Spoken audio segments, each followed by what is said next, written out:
just get straight into it. Thank you for doing this. Do you mind just telling us your first name? Yeah, Tess.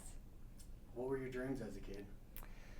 Oh, my dreams were to be a dolphin trainer, to work with animals. Yeah, I loved animals as a kid. I also loved kids as a kid. So yeah, growing up, I just knew that I wanted to be involved with as many, I don't know, species as I could connect with, I guess. Could you tell us a little bit about your childhood? Yeah, definitely unconventional, I would say. I got sick when I was 7, and had a really tough time not being able to be a kid.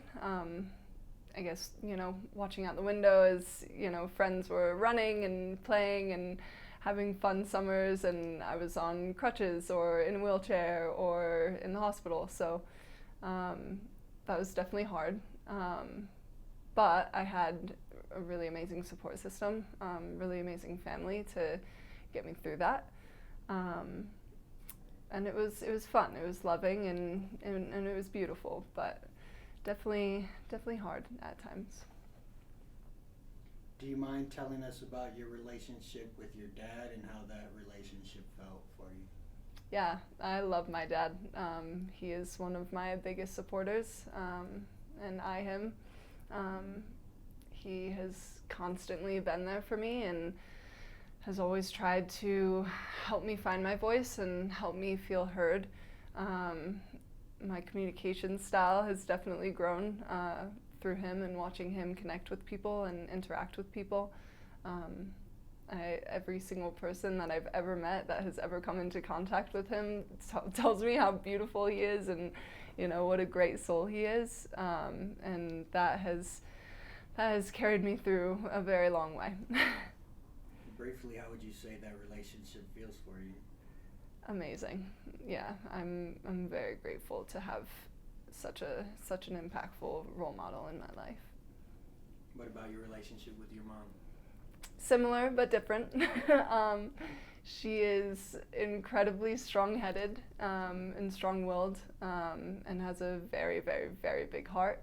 And similar to me, kind of to a fault, and can get wrapped up in that.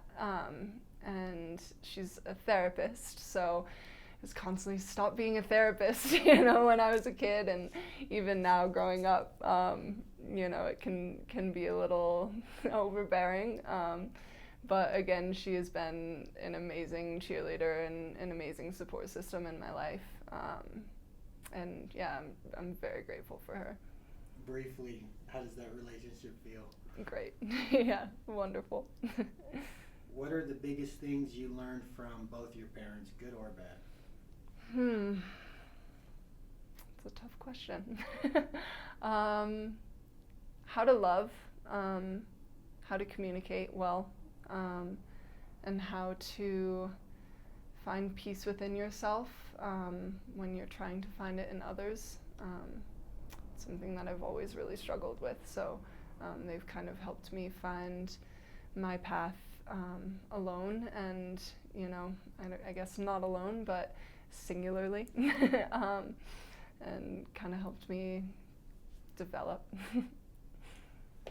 Do you mind telling us about your first love and how that felt? It's whatever you associate as your first love, so it can be a person, it can be a hobby, it can be whatever. Yeah, that's so tough. I guess my view of love has changed pretty drastically over the years. As I was saying, I put love in the wrong places sometimes, and I think a little bit too much of myself. And I think that it's love, and it might be love for me, but not for them. So my idea of love is going into something with 100% and feeling at home. And my first love was my college boyfriend. His name was Brian, and he made me feel safe, and he made me feel heard and respected. and challenged me at times, in good and bad ways. Yeah, it was an interesting roller coaster in finding what I want in a relationship and what I want in love and partnership and connectivity, while also acknowledging the things that may not serve me as well as others may think. How did that first love feel? Really good at first, really painful at the end. Definitely blindsided and skewed view of how people are. Has that view changed? Yeah, it has. I feel as though that kind of shaped me and shaped how much I give into a singular person or a singular thing. What about your first loss or heartbreak? And it's the same thing, whatever you associate with those words. Yeah. I've lost a few friends to drugs, to suicide. And losing a grandfather, grandmother, it was just different. Old age, you're kind of expecting it to happen. You kind of know that this is the route that life is going by. And when you lose someone unexpectedly, it kind of shatters your view of, I guess, the life cycle, at least for me. And it just pain that, people are feeling that you have no idea about, whether you're, with them every day or see them once a month. Yeah, pretty earth-shattering. Is there a real specific one where, that stands out to you? Yeah. Actually, recently, I lost a friend who was older. He was in his 60s, and I'm nearing 30, and it was a very unlikely friendship, I guess you could say, where people didn't really understand our connection and didn't understand our relationship, and judged it for sure, which, is human nature. But for me, it kind of made that all even more impactful, made it even more real. And I was, talking to him one day, and the next day I was receiving a call that he was gone. And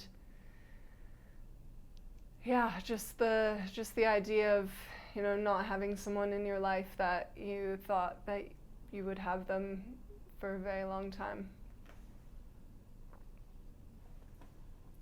Who would you say first taught you what love is and how? My parents, for sure, and my sister.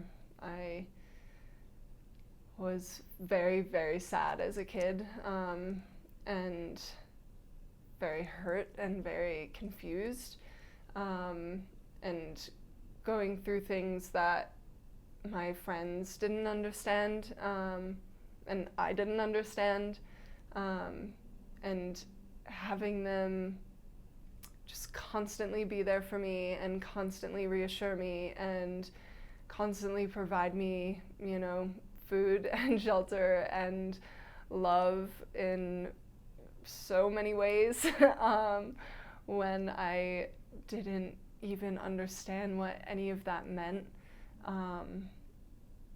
Yeah, I don't know. They really went above and beyond to prove that I'm worthy. How do you define love? There's so much in that. That's tough. I think there are so many things and places and people that kind of embody love for me, and I find love in, whether that's, spending time in nature, spending time with loved ones. I think love is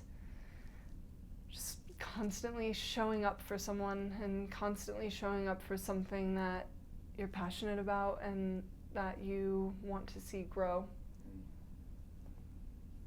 What's a good day look like for you? All day in nature, all day with my dog, smiling till my cheeks hurt. I find that I can find a very good day with myself, which has not always been the case. I find being alone a bit uncomfortable, and sitting with my thoughts as they race is definitely a tough one for me, but lately I've been finding more days than most to be just pure, I guess, in sitting with myself and, sitting in a environment where I feel safe and where I feel respected. What's a bad day like for you, or / challenging day? Sort of similarly, sitting with myself, sitting with my thoughts. Those can be some of the more damaging things that I can do to myself. I've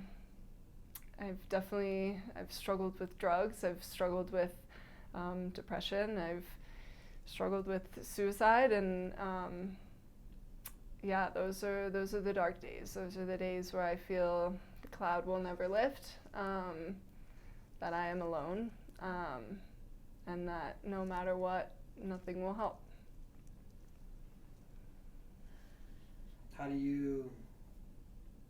What are the things that you do to pass through those days? Try to stop my thoughts, which can be good or bad. Sometimes, I don't know, I did this with my kiddos the other day, this exercise where our fears can save us, right? So, if a lion walked through that door right now and I was just like, it's a lion, and didn't have any emotion, then I'd probably get mauled by this lion, right? However, if I'm, intuitively listening to my instincts and a lion walks through that door and I say, I need to get the fuck out of here, chances of me surviving are, much greater than if I was just chilling. So similarly to that, I try to listen to my thoughts, listen to what they're saying, try to identify any triggers that, may have made me feel this way. Some of the times it's just there, but I try to bring it inward, and just listen to myself and do things that I know make me happy on good days instead of bad days. Journaling. Journaling is huge, which I always was like, no, this won't work. There's no way that writing something down on a piece of paper will make me feel better, but it does. What's a person or an event that shaped you, good or bad? Yeah. I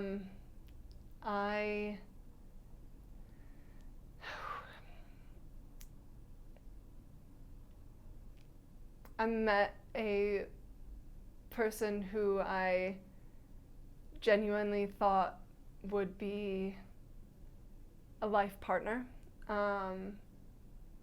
and I put my full loving self into their life, to a point where I completely demolished mine, and I fell sort of entrapped in this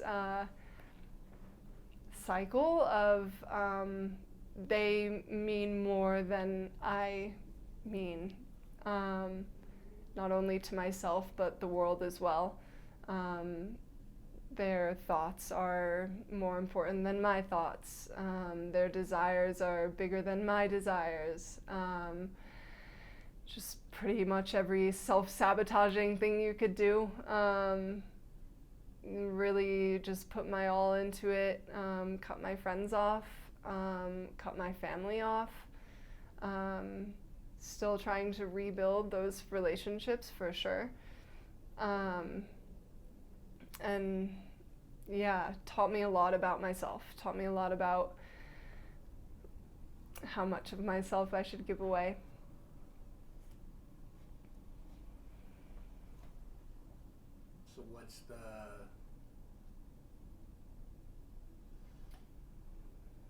So what do you got to do to for yourself in a relationship, right? What are those things to not sabotage yourself? Yeah. What does that look like? Listen to your instinct. Listen to your instinct. Your gut will tell you what you should do. Even if you don't realize it in the moment, you will realize it down the road. Ignoring your intuition and ignoring your gut feelings will get you in a dark place. There are times where, there are exceptions with anything, but for that specific scenario, my advice would be, give it your all, but listen to yourself as well. Your body knows. What inspires you? God, so much. The natural world, for sure. I find resiliency in Mother Nature and just this living, breathing organism that we are all rotating on. I think that inspires me to do good every day, be the best version of myself that I can possibly be. Finding connections in not only people but places, finding connection within yourself, which is incredibly uncomfortable at times, can very much inspire the person that you could be or that you want to become. I've definitely found myself hoping that I would be like I was 5 years ago, or hoping that I would, readapt characteristics that I've lost along the way, and I'm now realizing that it's just not going to happen. I'm a different person now, and that's okay. It's okay to find differences in who you were versus who you want to become, and find inspiration within yourself to provide that good to the rest of the world. What's been a humbling experience for you? Being sick.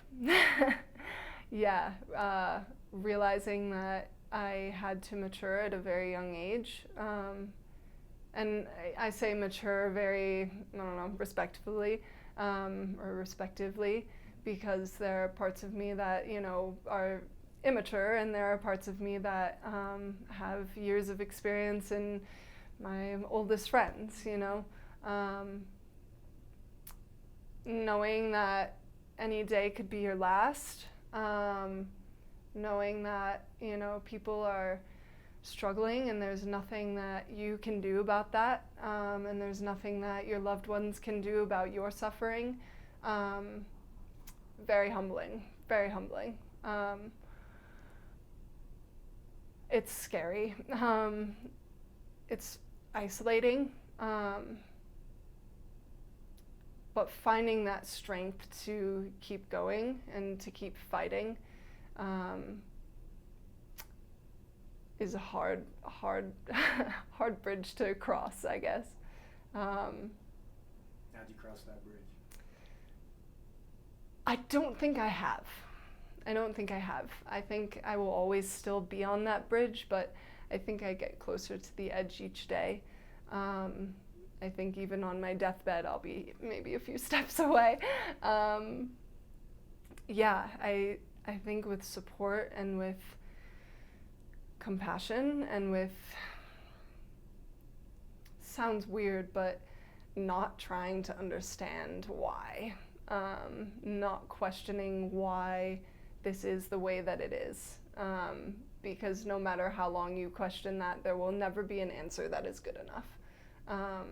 You can self-blame, you can blame others, you can blame the world, you can blame society, you can blame the chemicals that are in our food, you can blame environmental factors, but at the end of the day, there is no good reason why a child should have to go through pain and agony and feel so alone.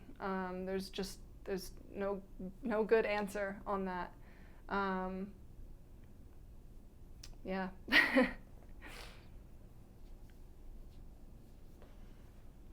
How do you translate that humility? So it seems like to acceptance, right? Mm-hmm. That's what kind of you described. So the humility is the accepting of life as it is and not questioning it. I think that's a good setup for long-term success.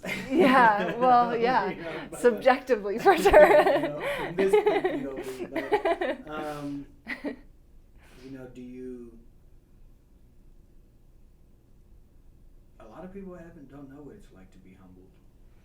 Yeah, and I would say that I don't either, right? Like, I don't know what it's like for you to be humbled. I don't know, what that felt like for you. You can explain it to me.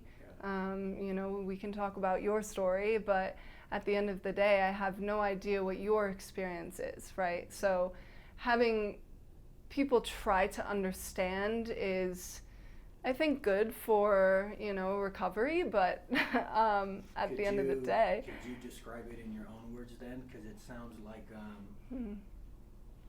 the emotions of going through that, the agony, the pain, and then living life with that experience. I mean. Yeah. Scary. Again, isolating. I guess reshape your question. Yeah, if you want to talk about the actual, that experience for you, you touched very briefly on it, of growing up sick and then how that humbled you, but those actual things, like how that felt, how that experience was for you. Yeah, I'm just isolating, completely alone, without anyone being able to experience the pain that I felt or what it feels like to just not be a normal kid. And I was told that I was special, and I was told that I was strong and amazing, and had these support systems showing up for me in the ways that, they really thought were the best way to show up for me without being able to understand my own experience, because they haven't. But not being able to describe what I was going through without having them be physically in my body was just so frustrating. And then on top of that, I was mad at myself for even wanting them to experience that pain, because if someone could experience that pain, they would know what it felt like. And then mad at myself for wanting them to experience that. And I was very, very fortunate to, my mother connected with some other parents that their children were also going through the same thing. And I was able to connect with kids who were just like me. And for example, I was in the waiting room of physical therapy, and I saw a girl being wheeled in, and her leg was huge and swollen and black and blue, and her pant leg was all the way rolled up, and I just knew that she was going through the same thing that I was, because my legs did the same thing, or my arms did the same thing. And I kind of whispered to my mom, I'm like, do you think that this is CRPS? Do you think that this girl has what I have? And she's like, well, why don't you ask her? So I did. I was like, by any chance, do you have this? And she was like, yeah, I do. And I just felt this relief, and this guilt of feeling relief, for having her understand that, and having someone who I could connect with that was able to be a support system for myself, but in the ways that I needed. And we had a inpatient hospitalization together, and I was so stoked to have a friend, to have that connection. And the nurses were like, keep them away from each other. We don't want them to feed off of each other. Almost like a blame on us for being sick. And there was this just vibe of they're gonna compete with each other to see, who's in more pain, who's sicker, maybe who's stronger. And in my mind, being told, like, you can't go into her room, you can't go visit her, and I'm like, I'm alone here, right? I have to stay here every single day. I'm far away from home. I have no idea, when I'm gonna get out, if I'm gonna get better. Why wouldn't I be able to connect with someone who understands me? So just isolating all around, just very, very isolating. But also very, very grateful that I was able to connect with someone who understood. How long was that? I was sick from age 7 to, very sick, from age 7 to age 16-ish. And then I had a major back surgery, and I was under general anesthesia for about 8 hours. And when I woke up, I didn't have pain for 2 years past that. So there's a bunch of different research on, how general anesthesia is very preventative for the nerve disease that I do have. And ever since then, I've had pain, but it's significantly less than I've felt before. So, looking up. How is that for you? So you grow up, you're isolated, right? And then, like now, if I just saw you, right, I'd see healthy, able body, 100%, right? 100%, and that's another thing. How is that transition? How was that transition from that to? Yeah, tough. Yeah. CRPS, what I have, chronic regional pain syndrome, it's known as a invisible disease. So basically what it is, so I tripped over the family dog when I was 7. I very minorly sprained my wrist. Went to the doctor, they were like, you put a, ACE bandage on it, you'll be fine in, a few weeks. And I don't remember, everything, but I guess started to not use my hand at all. It hurt to put water on it. It hurt to put a sleeve over it. As I was not using it, it was turning, discolored, and just incredibly painful. I would start cutting the sleeves off of my clothes so that I didn't have to come into contact with anything. And so for a lot of people in my school, they were like, you're faking it, right? That's not a real thing. You were fine last week, and there are times where I will be fine for, months, even like up to a year, where I have no pain and I'm running around and I'm playing like the normal kids. And then all of a sudden I wake up and I can't walk. And it, kind of hits you like a ton of bricks, and there's this like, again, not being able to understand it for so many people is just very crippling, I think, for them, and also very isolating for me, to be told, you're faker, and I'm like, if only you could understand, right? Like, if only you could be in my body for a day and see how, like, it's like the ultimate form of gaslighting, right? Like, you are in excruciating pain and you're being told that it's not real. And I've had doctors tell me that it's not real. And I've had doctors tell me to just put weight on it, or put your sleeve on, or, do this, or they touch it, and they just don't understand. So yeah, very isolating, very, very isolating. But I don't know. I don't even know what what your question was. I'm just on a rant now. So for this next question, go in your mind and think. This life event can be mental, physical, or spiritual. Can you tell us about a time in your life that you can relate with the word war? Yeah, mentally, also spiritually for sure. War on thoughts, constantly battling your mind of this isn't the case, or yeah, this is the case, you know, going from my life means something to you're not worth shit. People are struggling more than you. People have it worse than you.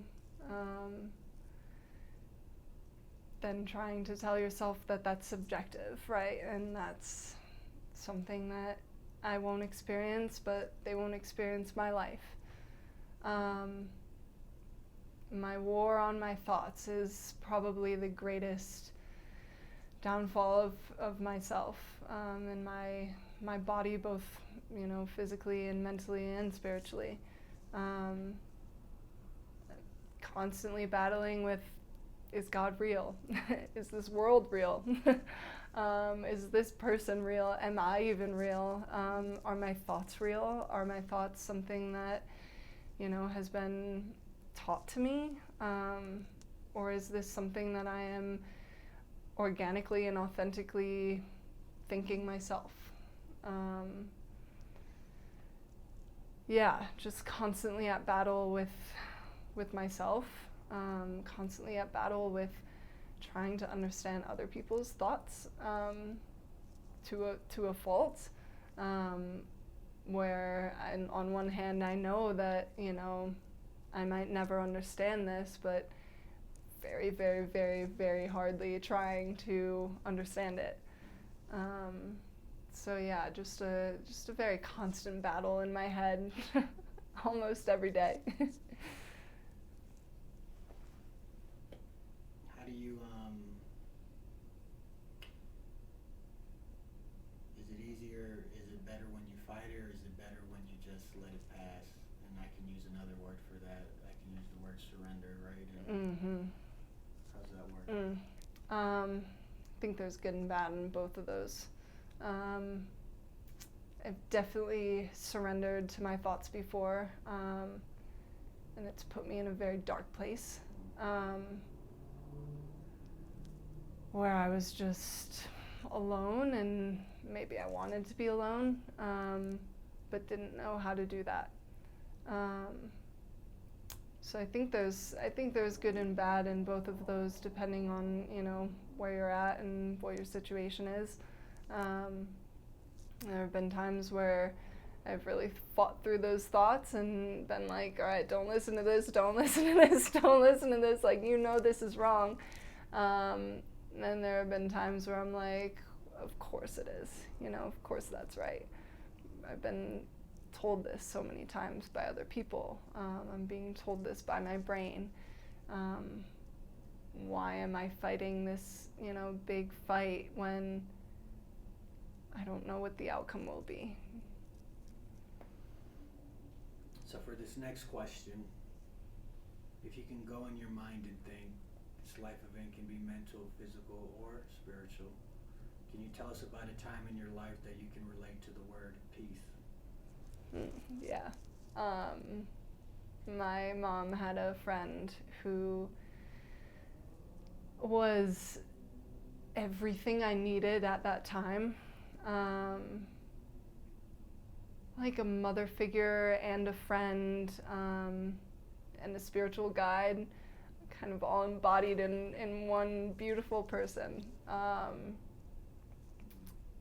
And I had no idea what spirituality meant. My father was Catholic, or he was raised Catholic, rulers to the knuckles, that sort of very harsh punishment for just being human, and carried that resentment for a long time. So growing up, I was told that, God's not real, and if you want to go practice religion, you can go practice religion and find whatever you want to find, but at the end of the day, you're going to find exactly what I find. And so as a kid and seeing, my friends go to church every Sunday, and even my grandparents on my mom's side of the family go to church, I was like, well, there has to be something, right? Like, why are all of these people doing this, thing that I've been taught to believe is just so crazy and like out there and fake, just not real. And my mom's friend taught me how to meditate, and again, taught me how to sit with myself, and sit with my mind, and also let that go. And I feel like it was much easier for me to do that as a kid than it is now, and I don't know why that is, and it's kind of like a constant battle of why I am, but definitely she taught me how to find that peace, and taught me how to find that. I think that there is a bit of truth in every religion, and no matter what you're following or believing in, as long as you are being true to yourself, that's really all the religion that you need. How was that moment or those moments of peace? If you remember if you get taught a spiritual practice and then you have an experience. Yeah. And then how was that? How want to get that peace? Yeah, for sure. I was sitting she had this very eclectic, homey, apartment. I'm sure you catch the vibe, but I was sitting in her, I guess meditation room. Yeah, no, she's beautiful. Shout out to Laura. But she, this was after she had, taught me the basics of meditation, short breath works. And I went over for a sleepover with her one night, and she was like, well, I, set up my meditation space for you, and I would love for you to just, go and meditate. I know you had a tough day. So I went in there and I was doing everything that she taught me to do, and I'm kind of at the same time hoping that I would like hear her voice in my meditation, and in that sitting with myself. I was expecting to hear her voice and expecting to hear what she had taught me kind of reverberating in my head. And instead it was no voice at all, but this overwhelming sense of warmth, almost like a hug from something that wasn't there. It was there, but there was nothing in the room with me physically. Or I guess that's debatable, because in my mind it was there physically, but feeling that just like utter peace, utter relaxation, utter being entity with me that I felt safe with, and that I could bring anywhere I was. I didn't have to be in Laura's beautiful apartment. I could be, sitting on a park bench and doing the same thing, and I knew that I could feel that, maybe not as well, maybe more intensely, but I knew that I could feel that in a different space. So yeah, that was pretty powerful for me. Can you tell us about a truly difficult time in your life, how it felt, how you endured? Yeah, I was in law enforcement, and was dealing with a lot of stressful situations. Constantly driving to work. Is this my last day on earth? Driving home from work. Why wasn't this my last day on earth? Very, very, very hard for me to not bring it home with me. To see very, very dark sides of humanity, and also very, very good sides of humanity as well. People stepping in that, they had no business stepping in, you know what I mean? Like a crazy ass car crash and they're, right there with us. It's not their job. They're not getting paid to do that. So really some very beautiful sides of humanity, while really struggling with how people can be so horrible, and just very, very constant battle of I hate humans and I love humans and how is this a thing sort of thoughts just constantly bouncing from one end of my brain to another. Just a tough struggle in realizing what humanity is, and not being able to really have a part in stopping that.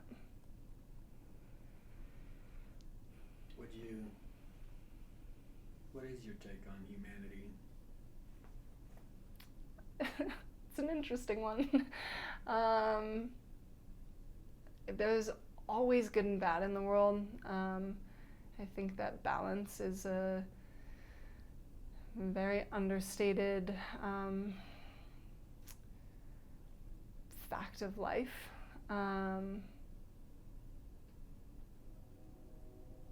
Constantly wondering how evil can be created, how it's created, being able to acknowledge environmental factors, being able to acknowledge, nurturing factors or lack thereof, and also just intrinsically wonderful beings. There's a big, big battle in my head, and I am always wondering, how can someone do this? Or how could you even think like that? Or, how could you be so pure? How could you be so good? It's a mind game for sure. But I love humans. How's the transition from that, since I know a little bit about you now, or the transition from that to what you do, to what you're doing now, how's that been, and where's those thoughts that you have with what you're doing now? Now I'm working at a children's hospital, and working with youth who have and are experiencing pretty heavy trauma. And I worked in residential facilities before that.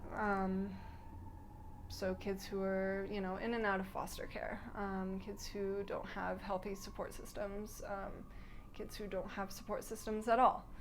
And transitioning from a very intense organization of, law enforcement in and of itself. My department was, I would say, a much better department than I've seen in, the neighboring departments that I've worked with. Much more supportive, I guess, is where I'm going, but also extremely sexist, extremely harsh, just very, very, brute, masculine, you have to be tough all the time, you can't cry after this call. Why are you crying after this call? You have 13 more calls to get to, right? Just very intense pressure. Going to this very supportive atmosphere of, hey, your mental health matters. I know you were just, in this really intense situation with one of our kids. Do you need to take 5 minutes? Do you need to take 10?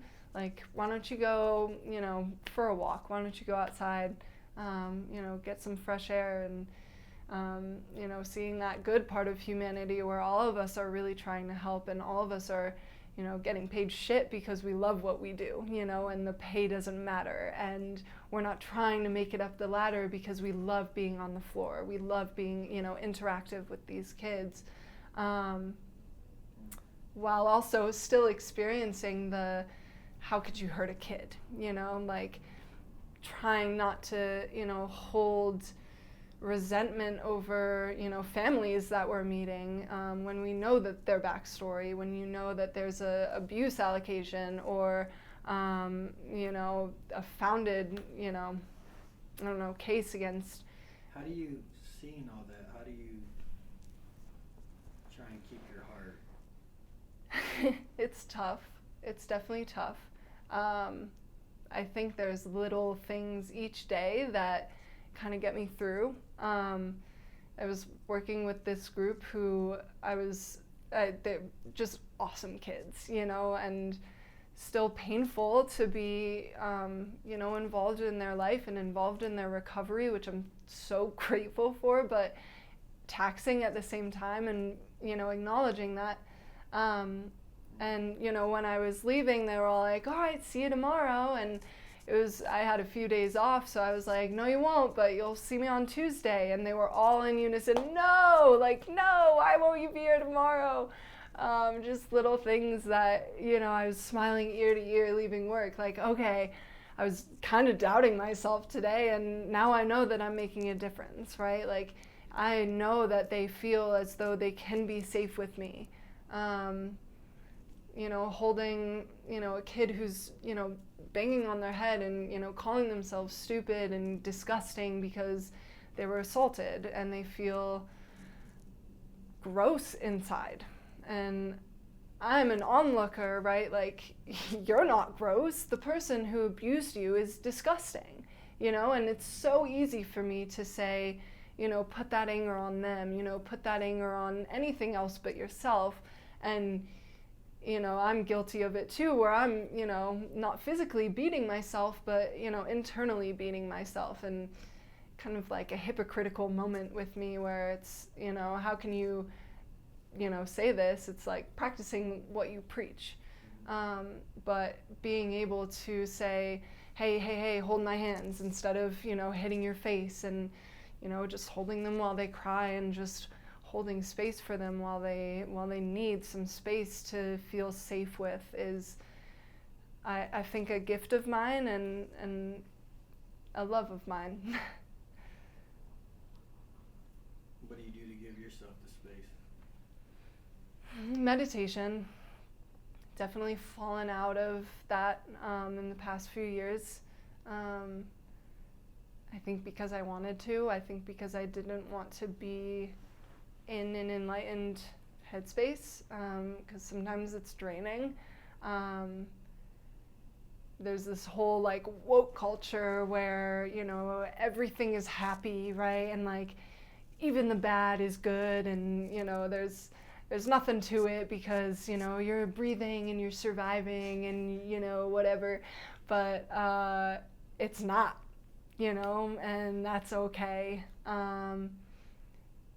Being able to just kind of acknowledge that I had a really shitty day and there's really nothing that can make it better besides giving myself time and giving myself appreciation for being able to get through that day and persevering through that, while also acknowledging like, yeah, I am here, I am safe, I am healthy, which is, a very big joy for me. Just acknowledging the little things, just petting my dog, crying with my dog, telling her how much I love her, calling my friend. It's just little things that kind of get you through. What's the happiest moment in your life? God, it's so hard. I've had so many happy moments. I've had so many happy moments, and I'm so blessed to have had those happy moments. I think I don't even think I can pinpoint a exact moment or an exact event. I think I can pinpoint the feelings that I've had while being in those events. Yeah, the feelings. Talk about the feelings. Yeah, swinging on the hammock swing in my grandparents' lake house, which was just a safe space, you know, running away from my grandma while she did this weird fucking, like, I don't know, like hiccuping horsey, like weird, like, I don't even know what it is, but just screaming and running and laughing and having, you know, no care in the world besides being in the present moment. You know, sitting on my dad's lap and, you know, having him read me a story, or dancing on his feet, you know, listening to the Beatles. It's just little events in my life that I constantly look back to and just feel joy, just feel at home, feel safe. What keeps you up at night? Everything. Thoughts for sure. Whether they're, you know, self-belittling thoughts or, you know, worries about other people.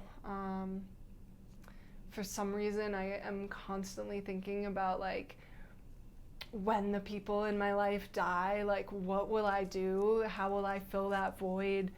If I died, what would they do? Like, how would they fill that void? Would I be happy with the way that they're filling the void? Am I good enough? Definitely some racing thoughts. And then the more physical aspect of that is... how do you turn it off when you're trying to... I don't.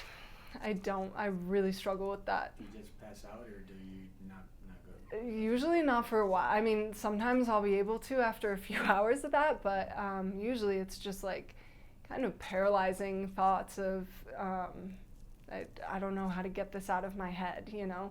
I'll try to, you know, do what everyone tells you to do, which is like think of your happy place, you know, think of the good things, think of, you know, the fond memories, and for some reason it's just not working out for me. Yeah, I don't know. I try really hard to kind of distance myself, almost like dissociate from my own mind. But I find that when I dissociate from my own mind, I'm not connected with my physical body. And I don't want to feel that impact. So instead I just like let them go. Like you were saying, you know, do you surrender or do you fight them? And I find that when I'm, you know, up at night constantly with racing thoughts, that if I fight them, my physical body suffers. But on the other hand, if I don't fight them, then my, you know, mental mind suffers. So kind of like a double-edged sword for me. So, you know, I'll try to meditate. I'll try to do everything to calm myself down. I used to take drugs, you know. I used to be like, okay, I have this extra drug, you know, why don't I just use it and hopefully fall asleep? And then kind of like a cycle, it just keeps going. What drugs? Prescription drugs. Yeah, I've been on pain meds since I was 7, so I've constantly been battling with that. Do I need this? Do I just want this? You know, I remember going through withdrawals of, you know, I was on morphine IV for a long time, then it was on to Dilaudid because the morphine wouldn't touch the pain. So, I don't know, being dependent on it, and I'm confident that I would have killed myself if I did not have prescription meds because the pain was that unbearable. I have a very, very big love-hate relationship with them because I've seen my friends suffer and some of my friends die from this like epidemic of, you know, just pain meds, opiates, just very, very horrible, harmful drugs for some people that has literally saved my life. And it's just I don't know, it's a battle with me for sure. So I don't, you know, being a kid and being dependent on that, and then having the IV taken out, and now I'm on, you know, pills. And am I taking the right dosage? Yeah, but I'm feeling more pain. Why am I feeling more pain? Oh, because it's not an IV, you know, like it's a very different way to get your medicine and get, you know, relief. And although my dosage says take 2, I'm taking 3. And then after a few months, it's like, all right, well, my pain's a little bit better, but if I stop taking this, I know I'm going to feel like shit. So am I back to that? You know, just a pretty bad battle of dependency versus knowing what I need and, you know, knowing what I don't need. What keeps you going every day? My dog. I'm very, very, very fortunate to have a soul that has come into my life and be everything that I needed at that time, and consistently everything that I need every day since that. I, you know, again, have struggled really hard with my thoughts and struggled really hard with suicide, and the thought of our connection being lost based on me deciding to quit that is just something that I just couldn't do to her. Yeah, I think that connection with her is something that will constantly get me through the day, and will continue to until the day she dies, and hopefully after that. Imagine you're in the hospital today with only hours to live. What would be your regrets, if any? I've been in the hospital with, you know, debatably hours to live. And I remember feeling a deep sense of regret of how I have spoken and treated people. That includes myself. I remember being really scared and really mad and in deep regret of the connections that I've had with people that I played a part in their downfall. I should have done this more. I should have visited this person more. I should have reached out more. I should have been nicer. You know, I should have done the thing that I was scared to do. I should have, lots of thoughts of like, all right, if I don't make it out of here, then will I get the chance to do that again in another body or in another being or in another life on another planet? Maybe not. Maybe there's nothing after this, and I just, you know, fucked over every chance that I got to die happily, you know, and die with fulfillment. So yeah, I definitely would have regrets. I don't think that people can say that they wouldn't regret a thing, because you would, you know. There's always improvement, and you know, I also get to the sense like not regretting anything because your life is beautiful, but kind of goes back to that spirituality aspect of like everything is good and dandy when you're in a bit of denial, you know, like you could always do better, you could always improve. You know, being fine with, you know, dying right now, which I would be fine with dying right now, right? Like I've lived a beautiful life and that would be fine, but I would too. yeah, you know, life like is hard. life is hard. Life is hard. But I mean, regrets are even worse, you know. So I mean, just thinking about them and being like, man, if I did die today, then, you know, what would I have wanted to do? And I wanted to go skydiving, and I went skydiving. You know, I did the things that I was regretful that I hadn't done before, and that I maybe didn't even have an opportunity to do before, but I needed to, you know, provide that for myself. So, you're live. I am. Well, right now. Do you feel that you can be at peace with those regrets you just said, or make amends and moving, like, how you just live life in general? Yeah. To an extent. I think there are some relationships and connections that I've pissed off enough to never be repaired. And that's just one part of acceptance, right? Like, I'm super regretful of, you know, that aspect, but do I have the power to change that? Yeah, I can try, but do they want to? Probably not, you know?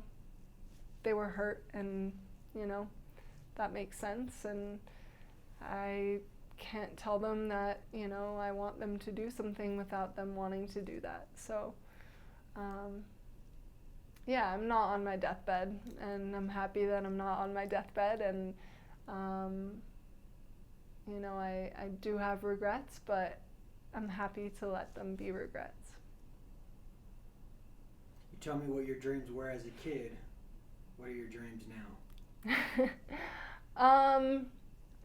Just to provide as much love and compassion into the world as I want to receive myself, while fully knowing that that won't always come full circle in the ways that I want it to. I believe that it will come to me in, you know, different ways, but my expectations of, well, I'm nice to you, you're going to be nice to me back is not, you know, reality. I'll be nice to you, and maybe 15 years down the road, I will get that back from a total stranger. Yeah, I just want to provide as much of my authentic self to this world, and perhaps heal as many people as I can, while also respecting my boundaries, which I know we touched on way earlier, but it's been a hard one for me of not putting too much of myself in, and knowing my worth. So, yeah, just to provide that. You're the co-author of your life story. What's your picture perfect ending? And it's not the end of your life. It's as if it was a book or a movie. What's that last scene? It's like fairy tale-ish, right? We're going to go into that. Yes, yes, love it. Not financially stressed is huge. I hate money. I hate the construct of what society has made money to be, what it does to people. I think my picture perfect ending would just be peace within myself, peace around me. If there was a picture perfect world for me, it would be this, you know, utopian but not utopian reality where, like, everyone is happy and everyone is, you know, safe and at peace, but the reality of that is, you know, a little skewed. But yeah, for myself, I would just want to be at peace with myself, maybe in a cabin in the woods or on some beach, and, you know, pretty isolated, but feeling very connected at the same time.